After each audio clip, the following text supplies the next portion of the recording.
So yeah, my name is Doug Mutai, like you've heard, and I was born and brought up in Kenya, but I now live in Canada, so I consider myself a Canadian. Yeah, I guess what I'm really trying to say is that I live on the northeastern part of this city, and I ran here for 10 miles, so you better enjoy this show.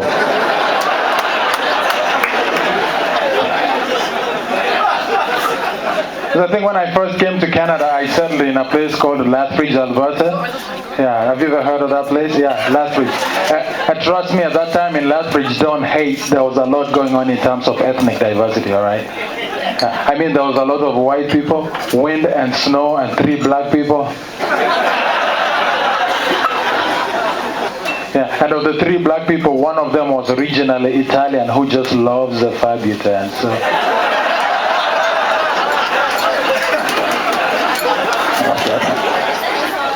but here's the thing, I throw a lot of people off when I say my first name is Doug and I have this accent, right? Like you go to big cities like Wainwright, Alberta, and people are like, what?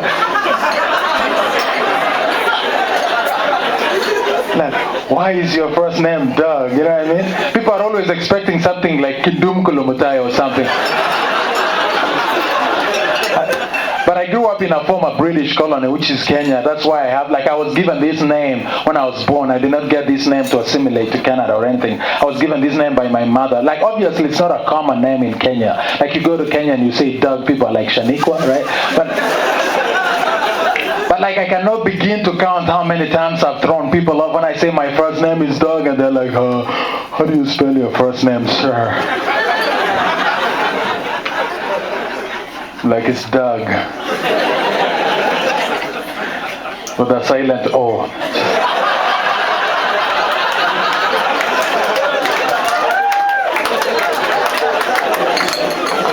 I know.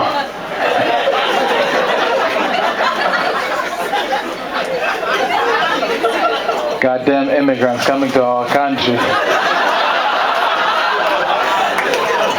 and stealing our names.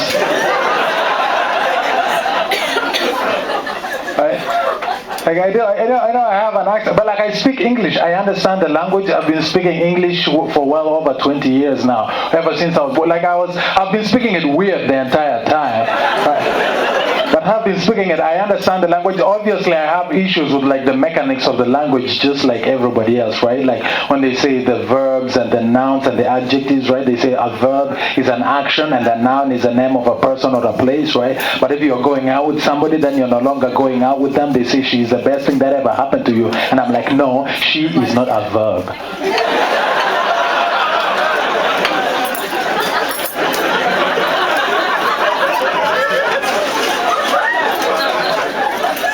She's a noun.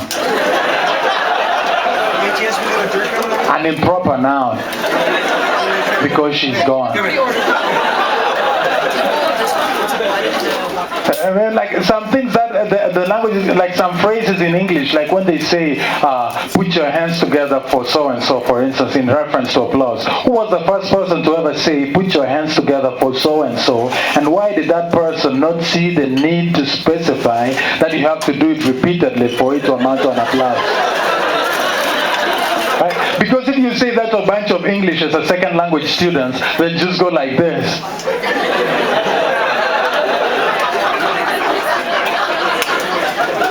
And that's it, right? Like I think about those things all the time, like when they say the hospitality industry would be resorts, casinos, and restaurants, but a hospital does not belong in the hospitality industry, but it sounds like hospitality just without the litty at the end.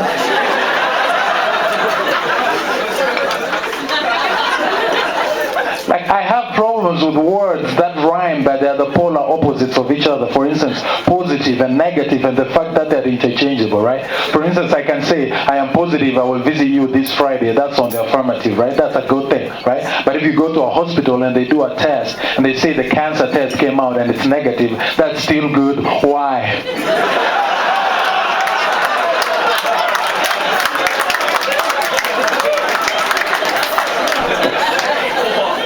That should be bad because it's the opposite of negative. You can imagine my utter disgust and disappointment right before I moved to Canada, right? Before you move to Canada, the embassy in Kenya requires that you go through a series of medical tests, right? And the last one of them all is a HIV test. And I went in there and I was told I was HIV negative, and I was like, what the fuck? I knew it, she was questionable.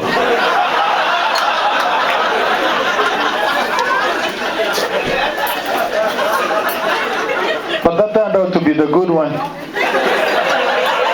But it was too late because we were already broken up. Yeah, she's the best now and I ever knew. So everything about her lips made me shiver. Her embrace made my body temperature skyrocket. Her touch made my knees buckle, and that is when we broke up, because all those are signs of malaria.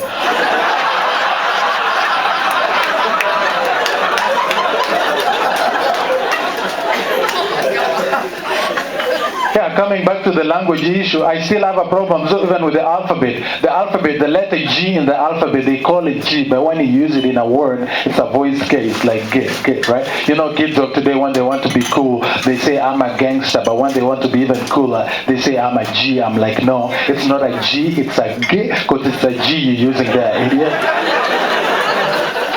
Yeah. Think about the word garbage. The word garbage, double standards right there, right? The word garbage has two G's in it. Yeah. The first G, they use it as a G. The second G, they use it as a J. I say, what the hell, Oxford? Make up your mind. Call it garbage or jabage.